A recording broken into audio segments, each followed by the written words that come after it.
السلام علیکم، کیسے ہیں آپ سب؟ امید کرتی ہوں سب ٹھیک ہوں گے۔ آج لاسٹ ایپی ہے کیسا یہ عشق ہے ناول کا اختتام ہو گیا۔ اللہ جی، میں بہت مس کروں گی ناول کو اور امید کرتی ہوں آپ لوگوں کو لاسٹ ایپی بھی پسند آئے گی۔ ہر کپل کے سین ہیں اور پلیز آج لاسٹ ایپی ہے، سب اپنا ریویو دیں، جو کمنٹ اور لائک نہیں کرتے وہ بھی کریں۔ امید کرتی ہوں لاسٹ ایپی پر 1000 لائکس اور 200 سے اوپر کمنٹس ہوں گے، میں صرف امید کر سکتی ہوں، باقی مجھے نہیں لگتا ہوگا جس طرح کے ریڈرز ہیں۔ تو بڑھتے ہیں ایپی کی طرف۔ کیسا یہ عشق ہے اسکلم ہبہ خان، لاسٹ ایپیسوڈ پارٹ 2۔ ایسے ہی ٹائم گزرتا جا رہا تھا اور ان دنوں رانیہ کی ڈیلیوری کا ٹائم تھا۔ 9واں مہینہ چل رہا تھا۔ یمان شاہ نے مزید رانیہ کا خیال رکھنا شروع کر دیا تھا، سب ہی اس کا خیال رکھتے تھے۔ شاہ جی، میں نیچے جا رہی ہوں، آپ بھی جلدی سے آ جائیے گا، مجھے بھوک لگی ہے۔ رانیہ اپنا پیٹ پکڑتے یمان شاہ سے کہنے لگی، جو اپنے ڈریسنگ ٹیبل کے سامنے کھڑے ہوئے اپنے بال سیٹ کر رہا تھا۔ دھیان سے جانا پرنسس، میں بھی آتا ہوں نیچے۔ جی شاہ جی، رانیہ یہ کہتے ہوئے کمرے سے باہر آتے سیڑھیاں اتر کر نیچے جانے لگی۔ ابھی وہ 2 سے 3 سیڑھیاں ہی اتری تھی کہ اچانک سے رانیہ کو چکر آئے تھے اور اس کا پاؤں پھسلتا ہوا چلا گیا اور رانیہ لڑکتی ہوئی سیڑھیوں سے نیچے گری۔ رانیہ کی چیخیں پورے مینشن میں گونجی تھی اور اندر کمرے میں کھڑے یمان شاہ کے دل کی دھڑکنیں رک سی گئی تھی۔ وہ بھی کمرے سے باہر بھاگتا ہوا آیا، سیڑھیوں کے نیچے پڑی رانیہ کو دیکھا جس کا پورا جسم خون سے لت پت تھا اور وہ بے ہوش ہو چکی تھی۔ پورے گھر والے ادھر جمع ہو گئے تھے۔ یمان شاہ بھوکلاتا ہوا رانیہ کو اٹھاتے باہر کی طرف بھاگا تھا۔ پرنسس، آنکھیں کھولو پلیز، آنکھیں بند مت کرنا۔ فہد اور سب گھر والے بھی باہر گئے تھے۔ فہد ڈرائیو کرنے لگا تھا اور سب گھر والے بھی ان کے پیچھے بیٹھتے ہاسپٹل کی طرف روانہ ہو گئے تھے۔ سبھی ہاسپٹل جمع تھے اور رانیہ کو اندر لے جایا گیا تھا۔ سبھی رانیہ اور اس کے بچے کے لیے دعائیں مانگ رہے تھے۔ تھوڑی دیر بعد ایک ڈاکٹر باہر آئی تو یمان شاہ اس کی طرف متوجہ ہوا۔ کیا ہوا ڈاکٹر؟ میرا بچہ، میری بیوی تو ٹھیک ہے نا؟ جی بس آپ دعا کریں، آپ کی بیوی کی عمر بھی کافی کم ہے اور وہ سیڑھیوں سے گری ہے، خون بھی کافی بہہ چکا ہے، تو بچے کو کچھ بھی ہو سکتا ہے، یا تو بچہ بچ سکتا ہے یا ماں۔ یمان شاہ یہ خبر سنتے لڑکھڑایا تھا، جبکہ ریحام خان کے سامنے عریشہ ریحام خان کا چہرہ آیا تھا بے ساختہ، اس کی آنکھوں میں نمی ابھری تھی، لیکن وہ مسکرا گیا۔ بے شک ماں اپنی اولاد کے لیے کچھ بھی کر سکتی ہے۔ نہیں نہیں، میرے بچے اور میری بیوی دونوں کو بچائیں، میں ان دونوں کے بغیر نہیں رہ سکتا۔ یمان کا چہرہ پریشانی کے باعث یکدم سرخ ہو گیا تھا۔ جی ہم پوری کوشش کریں گے، بس دعا کریں۔ یہ کہتے ڈاکٹر دوبارہ سے اندر چلی گئی اور سبھی اب دعائیں مانگ رہے تھے۔ مسلسل 1 گھنٹے سے ڈاکٹر اندر سے کوئی بھی جواب نہیں دے رہی تھی۔ کافی انتظار کے بعد 1 ڈیڑھ گھنٹے بعد ڈاکٹر رانیہ کے روم سے باہر آئی تو سب اس کی طرف متوجہ ہوئے۔ ڈاکٹر، میری بیوی، اس کے آگے مزید یمان کچھ کہتا ڈاکٹر نے اس کی بات بیچ میں کاٹ دی تھی۔ مبارک ہو سر، آپ کی بیوی اور آپ کی بیٹی صحت مند ہے اور آپ کی بیٹی بھی بچ گئی ہے۔ اللہ پاک کا کرم ہوا ہے۔ شکر الحمدللہ۔ سب نے اللہ پاک کا شکر ادا کیا۔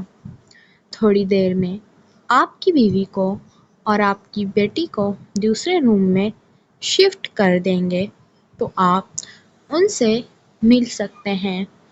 یہ کہتے ڈاکٹر چلی گئی اور یمان نے فہد کی طرف دیکھا۔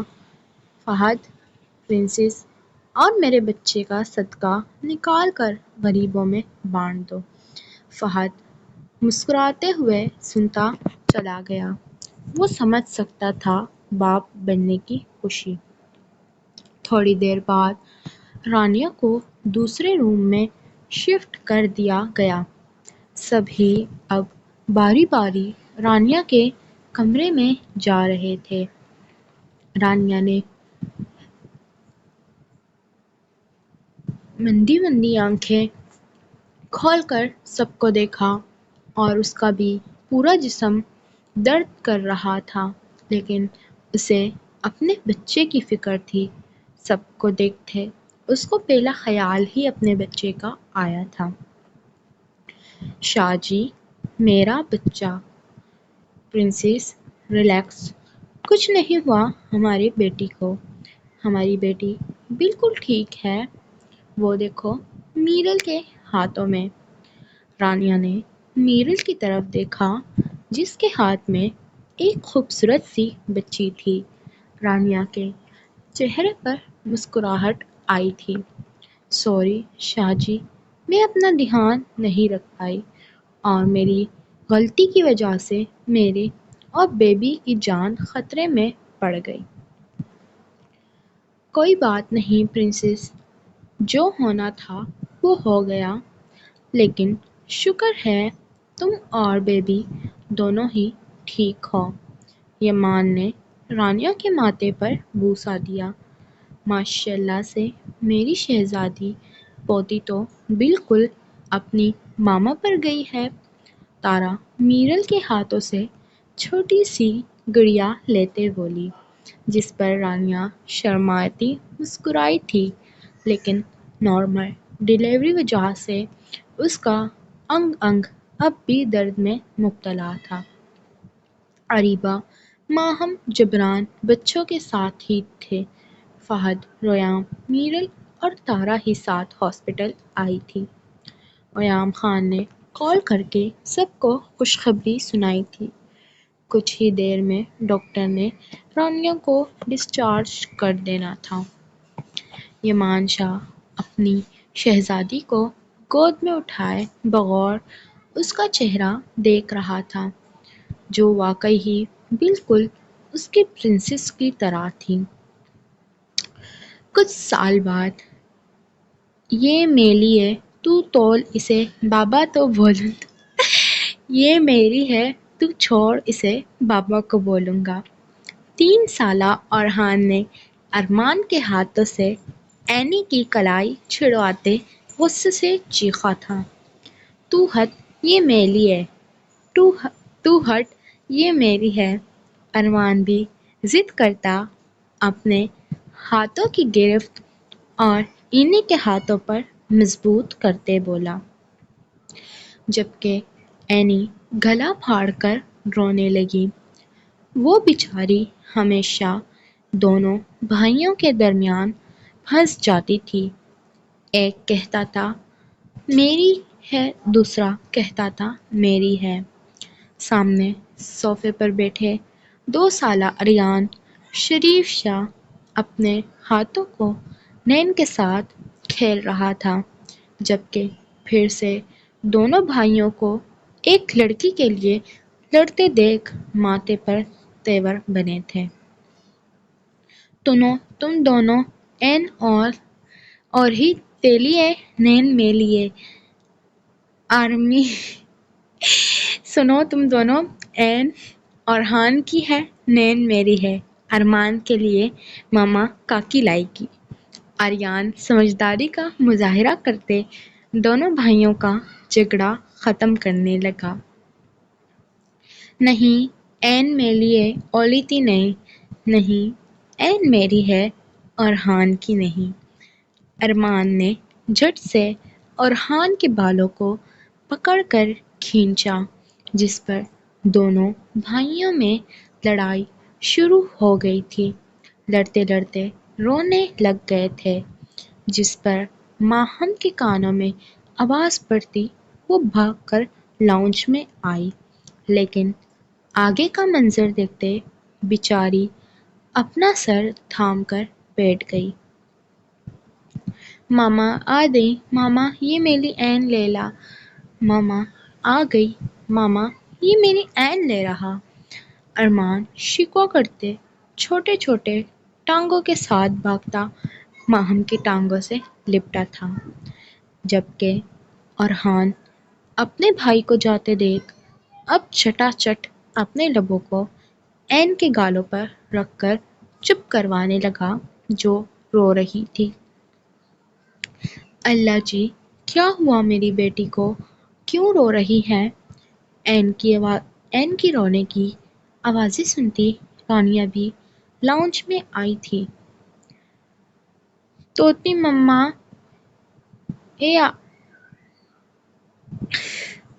چھوٹی مما، یہ ارمان میری این کو چھین رہا۔ اورہان مجرموں کی طرح سر جھکائے اپنی صفائی پیش کرنے لگا۔ سب ہی جانتے تھے ارمان کے بنسبت اورہان 2 ہاتھ آگے ہے۔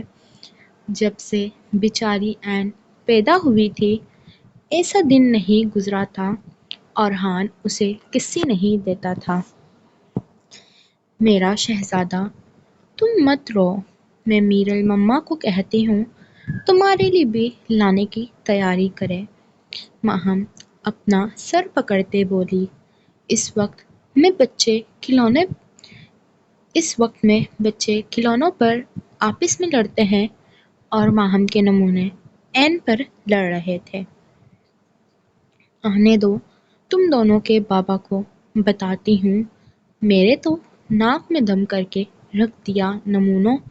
ماہم دونوں کو ڈانٹتے کچن چلی گئی، جبکہ آریان دونوں کی حالت پر کھلکھلا اٹھا۔ رانیہ بھی مسکراتی این کو اٹھاتے روم میں لے گئی تاکہ فیڈ کروا لے، اور پیچھے پھر سے دونوں ایک دوسرے کے بال کھینچتے لڑنے لگ گئے۔ مومانی جان، نانی کہاں ہے؟ اریبہ کو ڈھونڈتے ڈھونڈتے ساحل کچن میں آ گیا تھا، جہاں میرل کھانا بنا رہی تھی۔ بیٹا، نانی اپنے روم میں ہوگی، ان کی طبیعت کچھ ٹھیک نہیں ہے۔ اوکے، شکریہ مومانی جان، میں مل کر آتا ہوں۔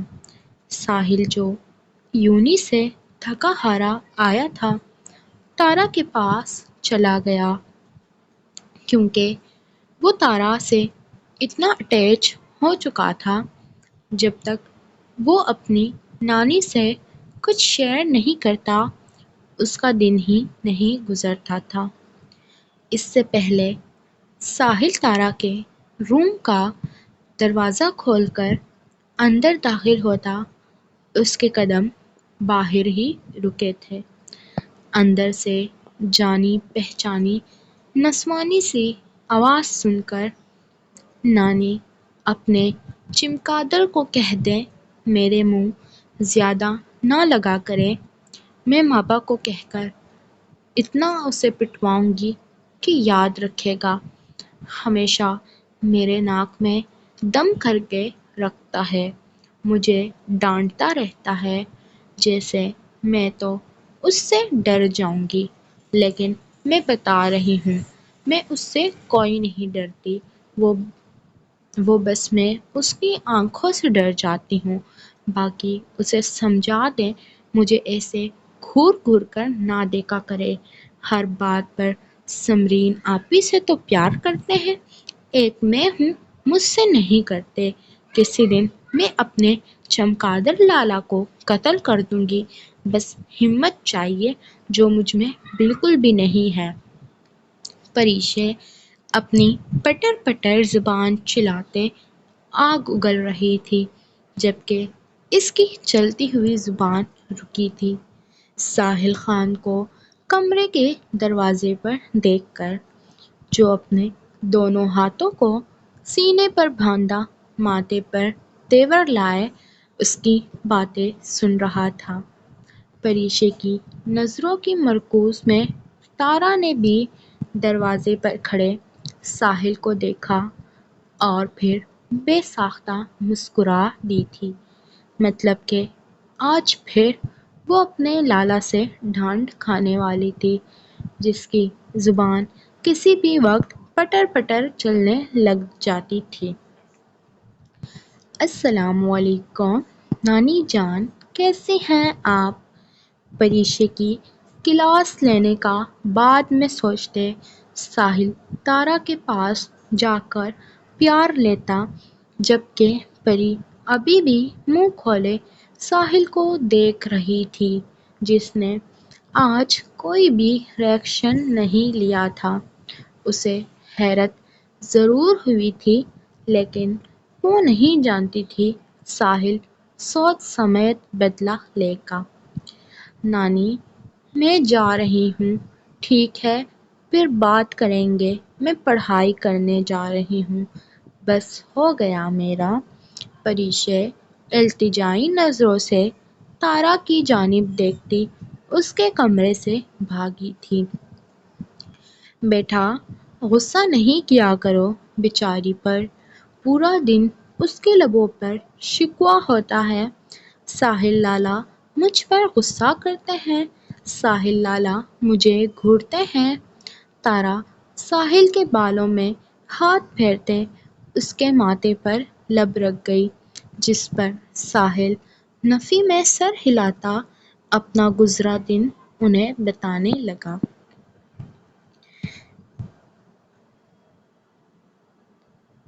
میں نے کھانا نہیں کھانا، این کے پاس جانا ہے، ارحان کب سے ضد کرتے ماہم کو تنگ کر چکا تھا۔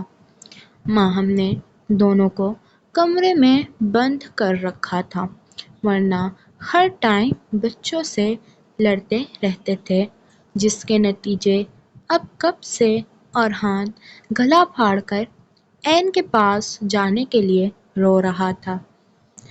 ارحان دیکھ، میں کہتی ہوں سدھر جا، اور اپنے ساتھ اپنے اس دوسرے فتنے بھائی کو بھی سدھار، ورنہ تیری اس عمر میں معشوقی کا اگر جبران کو پتہ لگا، دونوں کی ٹوئی پر ڈنڈے مار مار کر سرخ کر دے گا۔ ماہم آگے بڑھتی ارحان کے سر پر ہاتھ مارتے بولی، جس پر ایک بار پھر ارحان گلا پھاڑ کر رونے لگا، جبکہ ماہم کی بات اس کے سر کے اوپر سے گزری تھی۔ چپ کرو ورنہ ایک اور چماٹا ماروں گی، اس عمر میں بچے کھیلتے ہیں اور میرے والے کمینی پنتی کر رہے۔ جبران شاہ جو ابھی آفس سے آیا تھا آتے ہی اس کے کانوں میں سب سے پہلے اپنے بیٹے کے رونے کی آوازیں پڑھی تھی۔ ٹھیک کہتی تھی ماہم، ان دونوں کو سنبھالتے سنبھالتے ہم دونوں بوڑھے ہو جائیں گے، لیکن یہ دونوں کبھی نہیں سدھریں گے۔ 3 سال میں ناک میں دم کر کے رکھ دیا، اب پتہ نہیں پوری عمر میں کیا کیا گھل کھلائیں گے۔ کیا ہو گیا ہے میری جان، اتنے غصے میں کیوں لگ رہی ہو؟ پھر سے کیا کر دیا ہے میرے بچوں نے؟ جبران شاہ روم میں داخل ہوتے ماہم کے پیٹ کے گرد اپنے ہاتھوں کا حصار باندھتے محبت پاش لہجے میں بولا، وہیں مان کی بیٹی پر تمہارے دونوں نمونے کی لڑائی، اور کیا ہونا ہے؟ ان کی عمر مٹی سے کھیلنے کی ہے اور حرکتیں بالکل بھی بچوں والی نہیں ہیں۔ ماہم تپ کر بیڈ پر بیٹھتے ارحان اور ارمان کو گھورتے بولی، میں نے ایک اور لانے کا سوچ رہا ہوں، اور تم ابھی سے اتنے شکوے شکایتیں کر رہی ہو۔ میری جان، اگر تیسرا ہوگا تو پھر کیا ہوگا؟ شٹ اپ جبران، خبردار اگر تیسرے بچے کا نام بھی زبان پر لائے۔ جب تک یہ دونوں 10 سال کے نہیں ہو جاتے تب تک کوئی بچہ نہیں پیدا کرنا، سمجھے آپ سنبھالے دونوں کو، میں جا رہی ہوں، ان دونوں کے لیے میگی بنا کر لاتی ہوں۔ جبران شاہ کے ہاتھوں کو اپنے پیٹ پر سے ہٹاتے ماہم کچن چلی گئی، جبکہ جبران بیچارہ پھر سے دونوں نمونوں کو سنبھالنے لگا۔ بابا نے کہا ہے، بابا نین کہاں ہے؟ آریان آنکھوں میں ڈھیروں آنسو لائے اپنے چھوٹے چھوٹے ہاتھوں سے فہد کی داڑھی پر ہاتھ پھیرتے پوچھنے لگا۔ پچھلے 13 دن سے وہ بیچارہ اداس سا تھا، اس کی نین چلی گئی تھی، اور نہ ہی جبران کے دونوں نمونے اس کے ساتھ کھیلتے تھے، وہ بالکل اکیلا ہو گیا تھا۔ میرو میری جان، یہ تمہارا لاڈلا کیا کہہ رہا ہے؟ کون سی زبان؟ مجھے سمجھ نہیں آ رہی، ٹرانسلیٹ تو کر دو یار۔ فہد میرل کو آواز دیتے بولا، جو کبرڈ میں کپڑے سیٹ کر رہی تھی۔ تمہارے بیٹے نے اور کیا کہنا ہے؟ فہد اپنی پھپھو کے بیٹی کا پوچھ رہا۔ نین کہاں ہے؟ جب سے وہ گئی ہے چڑچڑا سا ہو گیا ہے۔ استغفر اللہ، اس عمر میں تو ہم ٹھیک سے باتیں بھی نہیں کر پاتے تھے، اور آج کل کی نیو جنریشن بگڑ گئی ہے۔ میرو تمہارا بیٹا کس پر گیا ہے؟ مجھ پر تو بالکل بھی نہیں گیا، میں تو کافی شریف ہوں الحمدللہ۔ فہد پہلے ہی اپنی تعریف کر گیا، وہ جانتا تھا ضرور میرل اسے یہی کہے گی، جیسے باپ 30 ویسے بیٹا۔ رہنے دیں آپ، اور شریف لفظ کی تذلیل نہ کریں۔ میں آپ کے کارنامے بھی جانتی ہوں، کیسے مان بھیا سے چھپ چھپ کر میرے قریب آ کر چومیاں لیتے تھے، میرل طنزیہ انداز میں بولی، جس پر بے ساختہ فہد کا قہقہ کمرے میں گونجا تھا۔ آہ! رانیہ کے منہ سے بے ساختہ چیخ نکلی تھی۔ یمان شاہ کے موبائل پر چلتے ہاتھ رکے تھے۔ اس نے گردن موڑ کر اپنے پہلو میں لیٹی رانیہ کو دیکھا، جو اینی کو فیڈ کروا رہی تھی۔ کیا ہو گیا پرنسس؟ میں نے کچھ کیا نہیں، پہلے ہی چیخیں شروع ہو گئی۔ یمان شاہ معنی خیزی سے بولا۔ وہ جانتا تھا وہ کیوں چلائی۔ آپ نے تو کچھ نہیں کیا شاہ جی، لیکن آپ کی شہزادی نے مجھے کاٹا اور بہت غلط جگہ۔ چھوٹی ہے، میں مار بھی نہیں سکتی۔ رانیہ لفظ چبا چبا کر بولی۔ اسے یمان شاہ پر سخت غصہ آ رہا تھا، جو کب سے اسے اگنور کر کے پتہ نہیں موبائل پر کیا کر رہا تھا۔ کیا کہہ سکتا ہوں، میری گڑیا میرے حق پر ڈاکہ ڈال کر بیٹھی ہے۔ اچھا، یہ چہرہ کیوں پھلایا ہوا ہے؟ اپنا موبائل سائڈ ٹیبل پر رکھتے وہ مکمل اس کی جانب متوجہ ہوا۔ میری مرضی، میں ناراض ہوں یا جو بھی ہوں، آپ اپنے کام میں لگے رہیں جو کب سے کر رہے تھے۔ اپنی شرٹ کو نیچے کسکساتے رانیہ سوئی ہوئی اینی کو اپنے سینے سے لگا گئی۔ لیکن مجھے لگ رہا ہے کوئی ناراض ہے اپنے شاہ جی سے۔ شاہ جی کو فرق نہیں پڑتا۔ منہ پھلائے رانیہ دوسری طرف اپنا رخ موڑ گئی۔ یمان شاہ لب بھینچتے اس کی پیٹھ کے گرد ہاتھ ڈالتا اس کی پشت اپنے سینے سے لگا گیا، جس پر رانیہ کے گال دہک کر سرخ ہوئے تھے۔ شاہ جی ہٹیں، زیادہ پہلے مت، میں ناراض ہوں۔ اچھا، میری پرنسس ناراض ہے، میں کیسے مناؤں؟ یمان شاہ ایک ہی جس میں اس کا رخ اپنی جانب موڑتے بولا۔ رہنے دیں، جو کرنا ہے کریں، میں بیچاری کیا کہہ سکتی ہوں۔ رانیہ کی زبان یکدم رکی تھی جب یمان شاہ کو اپنی شرٹ دھڑکنوں تک اوپر کرتے دیکھا۔ شاہ جی پھر سے شروع ہو گئے۔ رانیہ اس کے ہاتھوں پر اپنے ہاتھ رکھتے بولی۔ کہاں کاٹا ہے تمہیں میری گڑیا نے؟ یمان شاہ ایک آئی برو اچکاتے شرٹ کے ساتھ ساتھ اسٹریپ کو بھی اوپر کر گیا، اور اب وہ اس کی دھڑکنوں کے ایکس رے کر رہا تھا۔ بہت برے ہیں آپ شاہ جی، چھوڑیں۔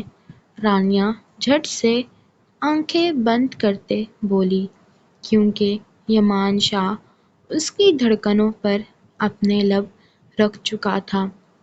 رانیہ کے پورے وجود میں اسپارک ہوا تھا۔